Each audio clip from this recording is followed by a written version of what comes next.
Hello everyone and welcome to Duna Officers Academy. From today onwards we are starting sentence improvement. आपको एक particular sentence दिया होता है और उसमें एक पार्ट अंडरलाइन करके दे रखा होता है. वो पार्ट जो है, जो अंडरलाइन पार्ट है, you have to change it, right? You have to improve the sentence. अब वो टेंस के अकॉर्डिंग भी चेंज हो सकता है, वो पार्ट ऑफ स्पीच के अकॉर्डिंग भी चेंज हो सकता है. सो फॉर दैट आपको ग्रामर का नॉलेज होना चाहिए, स्पेशली जो आपके पार्ट ऑफ स्पीच वाला पार्ट है, तो वो आपको पता होना चाहिए, उसके रूल्स पता होने चाहिए. For that you can refer to the videos, right? आपको एनडीए की वीडियोस मिल जाएगी जहाँ पे रूल्स हो गए, क्वेश्चंस हो गए, प्रीवियस ईयर क्वेश्चन हो गए, हर एक चीज डिस्कस कर रखी है. जो भी आप करते जा रहे हो, शॉर्ट नोट्स उसके बनाते चलो. जब आपका एनडीए एग्जाम के हफ्ते या फिर 10 दिन के पहले सिर्फ और सिर्फ रिविजन पे फोकस करना. Don't attempt any new topic, ठीक है? जो चीज आती है ट्राई टू पॉलिश दैट. जो चीज अब रह गई है उस पर फोकस ना करके जो आपके स्ट्रेंथ है, जो आपके स्ट्रॉन्ग पॉइंट्स है, उस पर वर्क करो. You have around 25-30 days left. तो ये कम टाइम को जितना ज्यादा हो सके उतना ज्यादा यूटिलाइज करो. Previous year questions, practice question maximum करो, ताकि क्या होगा, आपका कॉन्फिडेंस बिल्डअप होता है और आप जो आंसर्स जो है वो एक्यूरेसी के साथ अटेम्प्ट करते हो. Right? So we will start with the session. पर ये सेशन शुरू करने से पहले अगर आप दूना ऑफिसर्स एकेडमी की ऑफलाइन बैच से जुड़ना चाहते हैं तो जो आपको स्क्रीन पर नंबर दिए गए हैं, you can contact on those number and you can enrol yourself for the offline batches. आप एनडीए, सीडीएस, इफकैट जैसे एग्जाम के लिए प्रिपेयर कर रहे हो, या फिर जो आपके स्कूल लेवल के एग्जाम है, जैसे कि आपका आरएमसी हो गया, आरएमएस हो गया, सैनिक स्कूल हो गया, तो आप दूना ऑफिसर्स एकेडमी की ऑफलाइन बैच के लिए इनरोल करा सकते हो. जो भी आप डिफेंस एस्पिरेंट हैं, बस ये बात ध्यान रखिएगा कि प्रीवियस ईयर क्वेश्चंस मैक्सिमम करते जाओ, क्योंकि अब आपके पास टाइम कम पड़ा है. एनडीए के लिए आप प्रिपेयर कर रहे हो, सीडीएस के लिए भी try to utilise this time. ये आपके लिए काफी इंपॉर्टेंट टाइम हो जाता है. This is a very crucial period for you, right? So we will start with the session. जो भी क्वेश्चंस कराए जाएंगे, जस्ट मेक श्योर कि आप उसको आंसर कर रहे हो खुद से, and then match your answers with the correct one. Now the first question is, he could not look anything in the dark room. He could not look. Now the word that you have to improve is look. Anything in the dark room. In the dark room.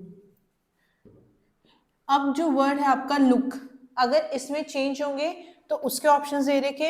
In case कोई भी changes नहीं है, sentence as it is सही है, meaningful है, grammatically सही है, तो आप उसके लिए simply you can choose the option no improvement. पहली चीज क्या है? Look at, C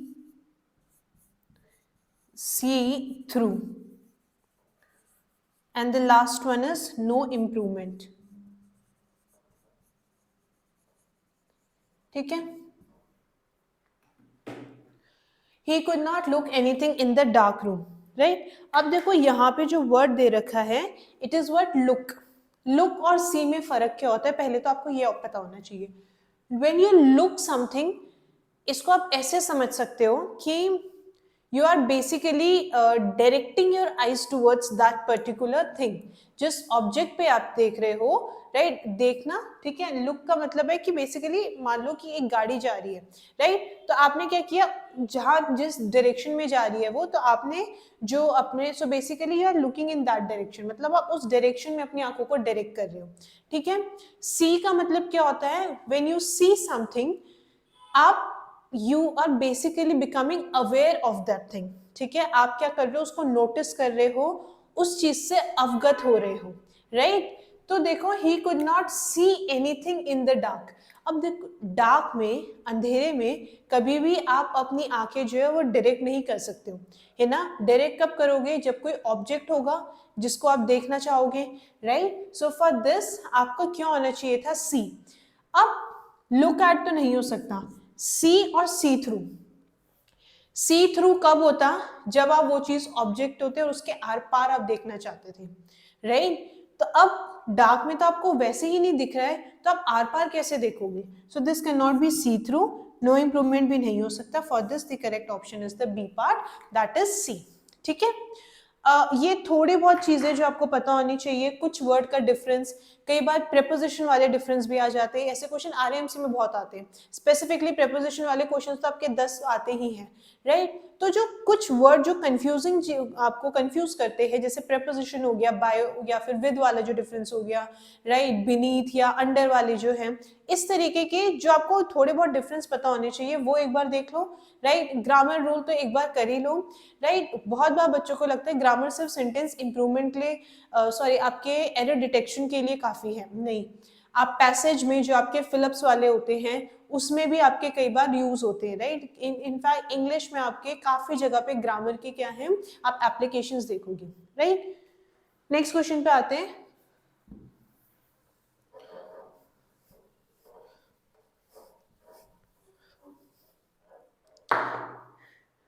Now the next question is he was fined for careless driving. Next question is he was fined, क्या इंप्रूवमेंट ले दे रखा है, was fined for careless driving, ठीक है। अब इंप्रूवमेंट में क्या दे रखा है, got fined, fined, was to be fined, and the last is no improvement, no improvement, ठीक है। he was fined for careless driving, ठीक है। Now if you will look at the sentence, it does make sense, ठीक है। ऐसा नहीं है कि सेंटेंस में कोई गलती है, he was fined, ठीक है, it is correct, ठीक है। पास्ट में देना था, was यूज किया है आपने, पास्ट फॉर्म ऑफ द या second form of the verb use किया है, it is fine। got fined for, right, he was fined, उसको मिला फाइन, उससे बेहतर क्या है कि उस पे फाइन लगा, ठीक है।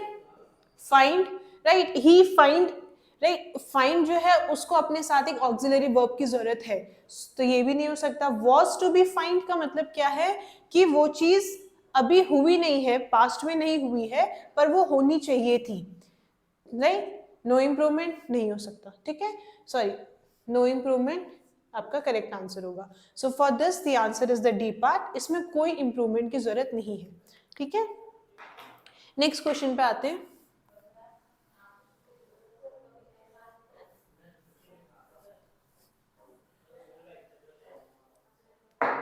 Now the next question is, I look forward to hear from you.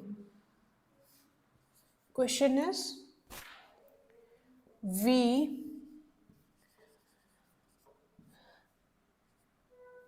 look forward to hear from you. क्या है hear? Hearing,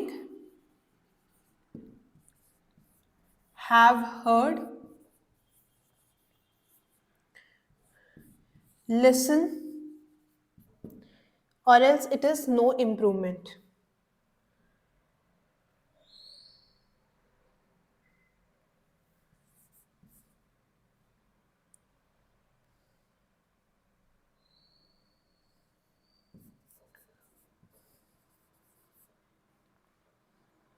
Improvement.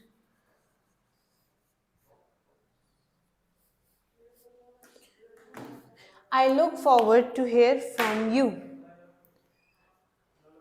अच्छा, बाकी जो आप सेंटेंस देखोगे ना, हेयर हेयर या हर्ड का ही आपका फॉर्म है, हेयर का फॉर्म है। लिसन और हेयर में फर्क क्या होता है? When you listen something, तो आप क्या कर रहे हो उस चीज में, you are putting efforts, right. कोई चीज आप इंटेंशन दे रहे हो सुनने में, दैट इज लिसन। तभी बोलते हो ना लिसन केयरफुली। लेकिन जब आप कॉल पे बात करते हो ना, बोलते हो ना कैन यू हियर मी, मतलब देखो जो हमारे सेंसेस है, कान क्या करता है, सुनने का काम करता है, तो वी हेयर थिंग्स, ठीक है। हेयरिंग इम्पेयरमेंट आती है, मतलब जो आपको सुनने में मदद कर रही है। हेयर का मतलब है सुनना, बट वही चीज जब आप कोई अटेंशन दे रहे हो, उस पर ध्यान लगा के कोई चीज कर रहे हो, then that is listen, right. तो हेयर का मतलब क्या है, जैसे कि आपको मेरे साउंड आ रही है, so you are hearing it, right. लेकिन जब आप उसी चीज को सुन तो रहे हो, लेकिन आप क्या कर रहे हो, उस पर गौर कर रहे हो, उसको आप अटेंटिवली सुन रहे हो, then you are listening it, ठीक है। तो अब देखो, we look forward to hear from you. अब वो कोई लेक्चर या कुछ नहीं दे रहा है कि आप उसको ध्यान से सुनोगे, राइट। हेयर फ्रॉम यू का मतलब है कि आप क्या करोगे, उस पे यू विल रिवर्ट बैक, है ना। मान लो कि आप किसी इंटरव्यू के लिए गए हो और उन्होंने आपको पूछा है कि अगर आप ज्वाइन करोगे तो लेट अस नो, राइट। तो आपको यही चीज बोलेंगे जब आपका इंटरव्यू एंड हो रहा है, so what they will tell you कि we will look forward to hear from you, है ना। मतलब आप जो आपका क्या ओपिनियन है, आपका क्या डिसीजन है, वो हम सुनना चाहते हैं, उसमें आपको कोई अटेंशन की जरूरत नहीं है, तो लिसन तो नहीं हो सकता। हियरिंग या have heard, I look forward to hearing from you या हैव हर्ड। आपने जब हम सिंपल प्रेजेंट टेंस पढ़ रहे थे, ऐसा कोई भी एक्शन जो फ्यूचर में होगा, ठीक है, it is destined to happen in the future. कई बार ऐसे सेंटेंस को भी हम किस में एक्सप्रेस करते हैं, सिंपल प्रेजेंट टेंस में। There we use first form of the verb, है ना। ये चीज याद रखिए आपने। वहां पे एक एग्जांपल दिया था मैंने, शायद से था, it was the school reopens next month. Now this is an action that is scheduled to happen. Winter vacation, summer vacation खत्म होगी, स्कूल खुलेगा। ऐसा नहीं कि स्कूल भाई बंद हो गया तो हमेशा के लिए बंद हो गया, खुलना है उसने, है ना। तो now this is an action that will happen in the future, पर श्योरिटी है ना कि होगा, राइट। हाँ या ना कुछ तो जवाब आएगा। So for this, the sentence has to be in what? It has to be in the simple present tense, right? तो here यहाँ पे word is enough. उसको किसी auxiliary verb की जरूरत नहीं है, उसमें ing form की भी जरूरत नहीं है. So for this, the correct option is D part, no improvement. ठीक है। इस तरीके से कोई भी टॉपिक आप पढ़ रहे हो उसको अप्लाई करना सीखो, स्पेशली टेंस। टेंस आपका सेंटेंस इंप्रूवमेंट में या फिर आपके कई बार फिलअप्स में भी बहुत हेल्प करता है। अब मैंने आपको पहले भी बोला था, नाउन और वर्ब, ये दो ऐसे टॉपिक है जो आपके लिए बहुत इंपॉर्टेंट हो जाते हैं। टेंस क्या है, वर्ब की फॉर्म है ना, मॉडल्स हो गए, ये सब चीजें एक बार देख लेना, राइट। नेक्स्ट क्वेश्चन पे आते हैं।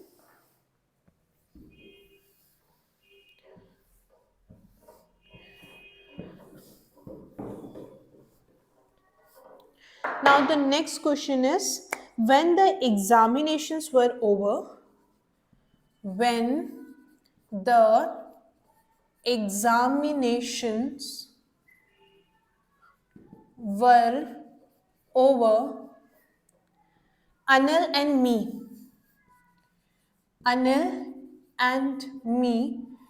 क्या है Anil and me, went to our native town, went to our native town, ठीक है। अब देखो इसमें क्या बोल रहे हैं, me and Anil, Anil and I,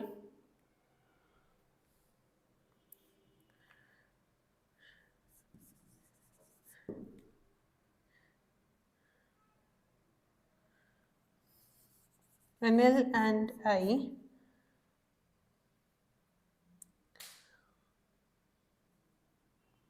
then it is I and Anil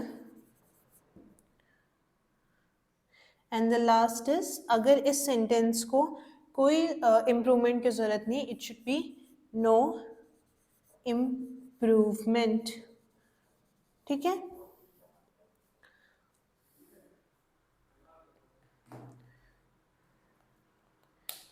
When the examinations were over, Anil and me went to our native town. Pronoun जब हम पढ़ रहे थे वहां पे हमने objective case, subjective case, possessive case, order, ये सब चीजें कवर की थी। अब ये यहाँ पे कैसे काम आएगी ये समझो। अनिल एंड मी, अनिल क्या है, किसी का नाम है, it is the name of a person, right. तो अनिल क्या है आपका सब्जेक्टिव केस है, जिसी को आप नॉमिनेटिव केस भी बोलते हो। आई क्या है आपका ऑब्जेक्टिव केस। तो क्या सब्जेक्टिव और ऑब्जेक्टिव केस जो है एंड से जुड़ते हैं, नहीं। तो आपका सब्जेक्टिव केस होना चाहिए दोनों में, तो इट शुड बी आई, ठीक है। इतना पता चल गया कि आप मी किससे रिप्लेस करोगे, आई से। हमें नॉमिनेटिव केस की जरूरत है यहाँ पे, क्यों, तभी आप बोलते हो ना कि अगर मैं बोलती हूँ कि कभी भी आप मी नहीं बोलते हो, ठीक है, आई बोलोगे, क्योंकि आप एज अ सब्जेक्ट या फिर नॉमिनेटिव केस आपको चाहिए. Now if you will look at the options, me and I नहीं हो सकता और नो इम्प्रूवमेंट भी नहीं हो सकता. अब यहाँ पे भी दिस इज नॉट इनफ, आपको ऑर्डर पता होनी चाहिए. हमने ऑर्डर भी सीखे थे प्रोनाउन के. नाउ पहले बताओ कि अनिल क्या है, नेम ऑफ अ पर्सन, एक का नाम है ना. आई भी क्या है, एक, राइट. यूनिट में क्या रिप्रेजेंट कर रहे हैं, one. So they are basically word singular pronoun. First person singular I, second person you, third person he she it, और it can be a name, है ना. यही चीज तो होती है. This is first person, this is second person और third person. अब सिंगुलर प्रोनाउन के ऑर्डर बताओ क्या होते हैं. 1 2 3 होते हैं, 3 2 1 होते हैं, या फिर 2 3 1 होते हैं. इट इज 2 3 1, है ना. और जब हम वहां पे प्रोनाउन भी पढ़ रहे थे, वहां पे भी मैंने बात बोली थी, ऑर्डरिंग एरर वाले में भी आ जाते हैं, यहाँ पे इम्प्रूवमेंट में भी आए हैं. So for the correct order is 2 3 and 1. अब यहाँ पे हमें कौन से दे रखे हैं. Anil is what, third person. किसी का नाम भी क्या होता है, थर्ड पर्सन प्रोनाउन होता है, राइट. सो दिस इज 3, ठीक है.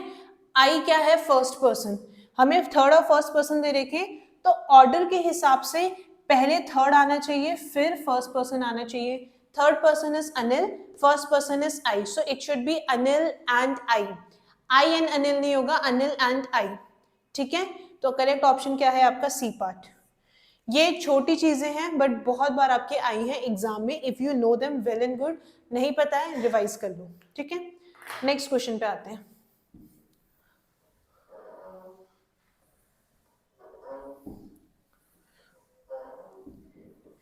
नेक्स्ट क्वेश्चन है आपका, will you kindly open the not.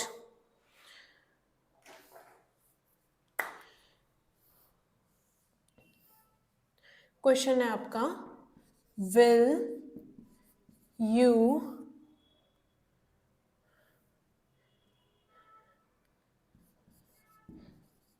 Kindly open the not. क्या वर्ड आपको है, ओपन, जिसको आपको इंप्रूव करना है. कोई इंप्रूवमेंट की जरूरत नहीं है, so you can simply mark the D option, that is no improvement. Untie, break, lose, and then it is no improvement.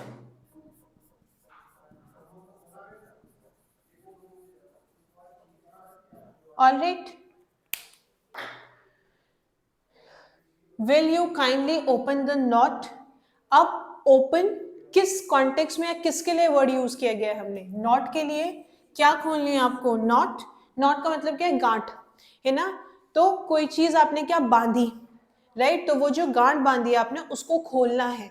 तो उसके लिए जो अप्रोप्रिएट टर्म आप यूज करते हो, इट इज नॉट ओपन, ठीक है. आप अगर आपने कोई चीज बांधी, उसको खोलोगे. लूज का तो कोई सेंस नहीं बन रहा है इस पर्टिकुलर सेंस में, तो लूज नहीं हो सकता. ओपन हमें पता है आंसर नहीं है, तो नो इंप्रूवमेंट भी नहीं हो सकता. ब्रेक, भाई अगर कोई गांठ बंधी है, उसको खोलोगे आप, तोड़ोगे थोड़ी. सो this can not be the answer. Untie, जब भी नॉट के कॉन्टेक्स्ट में या नॉट के रिगार्ड में बात की जा रही है, तो यू अनटाई इट, ठीक है. You tie a not, you untie a not, ठीक है. तो अगर गांठ की बात की जा रही है नॉट की, तो उसके लिए टाई या अनटाई वर्ड का यूज करते हैं आप, ठीक है. तो आज कुछ हमने सेंटेंस इंप्रूवमेंट के क्वेश्चंस किए. ये आप सिर्फ एनडीए के लिए नहीं, ये सीडीएस लेवल एग्जामिनेशन के लिए भी आप ये जो पर्टिकुलर टॉपिक है वो आपको कवर करोगे. So that is also good for you, ठीक है. सेंटेंस इंप्रूवमेंट वाले क्वेश्चंस आते ही हैं अगर आप प्रीवियस ईयर पेपर देख रहे हो तो, right. Try to solve maximum questions that is possible, ठीक है. जितना जो टाइम बच गया है आपका 25 डेज के आसपास, उसको यूटिलाइज करो, ठीक है. So this was all for today. Thank you and have a good day to you all.